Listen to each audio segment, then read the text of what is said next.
Hi friends, मैं हूँ नेहा।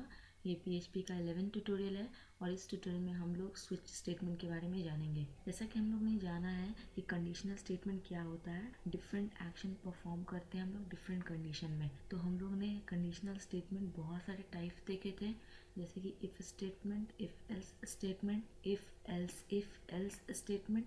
और अब हम लोग स्विच स्टेटमेंट के बारे में जानेंगे। स्विच स्टेटमेंट वहाँ यूज़ करते हैं जहाँ पे आपको बहुत सारे लिस्ट में से किसी एक लिस्ट को सेलेक्ट करना होता है। तो चलिए स्विच स्टेटमेंट का प्रोग्राम यहाँ लिखते हैं। सबसे पहले मैं एक वेरिएबल बना लेती हूँ और मैं यहाँ डे लिख देती हूँ और यहाँ वैल्यू सेट कर देती हूँ। मान लीजिए यहाँ मैं वेडनेसडे सेट कर देती हूँ। स्विच लिखने का तरीका है, आपको यहाँ पे स्विच लिखना होगा। यहाँ पे हम एक्सप्रेशन डालेंगे। मैं यहाँ पे पहले ब्रैकेट डाल देती हूँ। यहाँ पे ये वाला जो वेरिएबल हम लोग ने सेट किया है वो वेरिएबल यहाँ पे आ जाएगा। मैं यहाँ $डे डाल देती हूँ और इसके अंदर हम लोग केस बनाएंगे। केस मतलब क्या होता है कि जो भी वैल्यू आपने यहाँ पर एक्सप्रेशन आएगा वो चेक कराएगा केस से कि क्या ये उसके बराबर है या नहीं। अगर है तो उसके अंदर जो भी काम दिया गया है वो रिटर्न कर दे। तो मैं यहाँ केस लिख देती हूँ। केस लिखने का तरीका, आपको केस लिखना होगा, उसके बाद वैल्यू डालूँगी। तो मैं यहाँ पे मंडे लिख देती हूँ। ये चेक कराएगा कि क्या ये जो डे है वो मंडे के बराबर है या नहीं। अगर है तो अंदर में जो भी दिया गया काम वो रिटर्न कर दे। तो यहाँ पे आपको इशू लिखना होगा और इसके अंदर हम इको करा देंगे और यहाँ लिख देंगे टुडे इज़ मंडे और यहाँ ब्रेक कर देंगे। ब्रेक मतलब क्या होता है कि जैसे ही यहाँ पे अगर ये डे मंडे के बराबर है तो टुडे इज़ मंडे लिख देगा और ये ब्रेक कर देगा। ब्रेक मतलब क्या होता है कि वो ये इस स्विच स्टेटमेंट से बाहर निकल जाएगा। तो मैं कुछ और केस लिख लेती हूँ। केस मैं पहले इसे लिख लेती हूँ, उसके बाद बताऊँगी। ट्यूसडे, टुडे इज़ ट्यूसडे और यहाँ हम ब्रेक कर देंगे। मैं यहाँ से कॉपी पेस्ट कर लेती हूँ।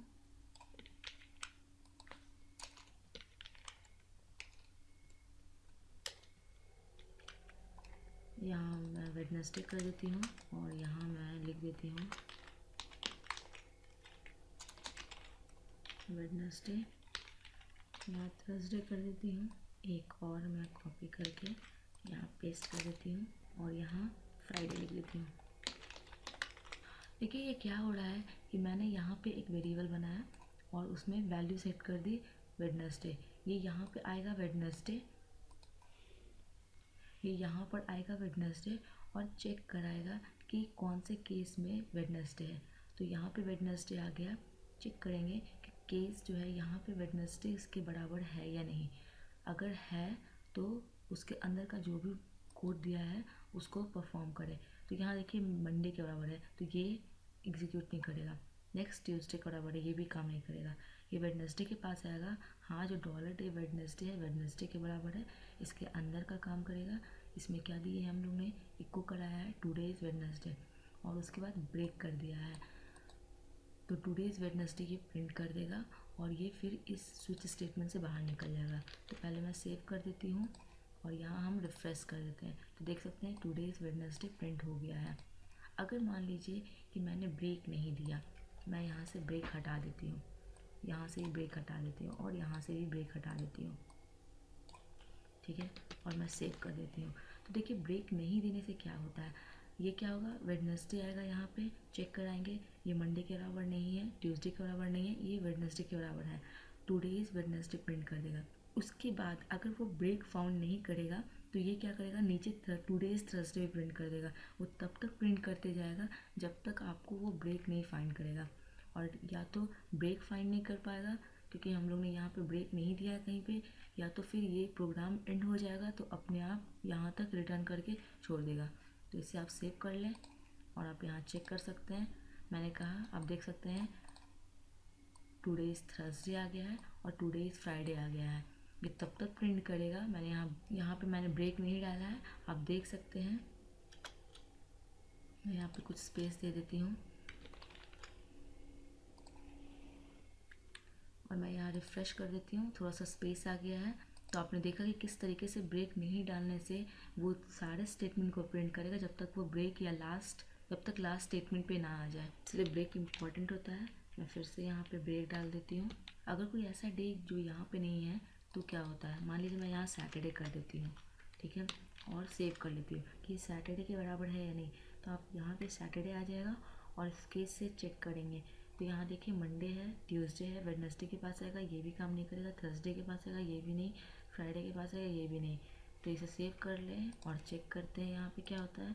अब देख सकते हैं यहाँ कुछ प्रिंट नहीं होगा। तो अगर कुछ भी फाइंड नहीं करे तो आप यहाँ पे डिफ़ॉल्ट यूज़ कर सकते हैं। मैं यहाँ पे लिख देती हूँ डिफ़ॉल्ट, और यहाँ पे हम इको करा देंगे। अगर कुछ फाइंड नहीं करेगा तो ये यहाँ पे आएगा और ये प्रिंट कर देगा। तो हम यहाँ पे हैप्पी वीकेंड लिख देते हैं, हैप्पी वीकेंड, और यहाँ पे ब्रेक लिख देती हूँ, ठीक है, और इसे सेव कर लें। तो ये देखिए सैटरडे है, अब ये कहीं फाइंड नहीं करेगा, यहाँ आएगा और हैप्पी वीकेंड प्रिंट कर देगा। यहाँ रिफ्रेश कर दें तो आप देख सकते हैं हैप्पी वीकेंड प्रिंट कर गया है। अगर यहाँ मैं संडे कर देती हूँ तो वो भी सेम काम करेगा, क्योंकि आप देख सकते हैं यहाँ मंडे है, ये ट्यूसडे है, ये भी नहीं काम करेगा, वेडनेसडे भी नहीं, थर्सडे भी नहीं, फ्राइडे भी नहीं। तो ये डिफ़ॉल्ट के पास आएगा और हैप्पी वीकेंड इसके लिए भी प्रिंट कर देगा। यहाँ रिफ्रेश कर दें तो आप देख सकते हैं कि हैप्पी वीकेंड प्रिंट कर दिया। तो आपने इस ट्यूटोरियल में देखा कि किस तरीके से स्विच स्टेटमेंट का यूज़ करते हैं। Thank you so much guys, and don't forget to subscribe to my channel.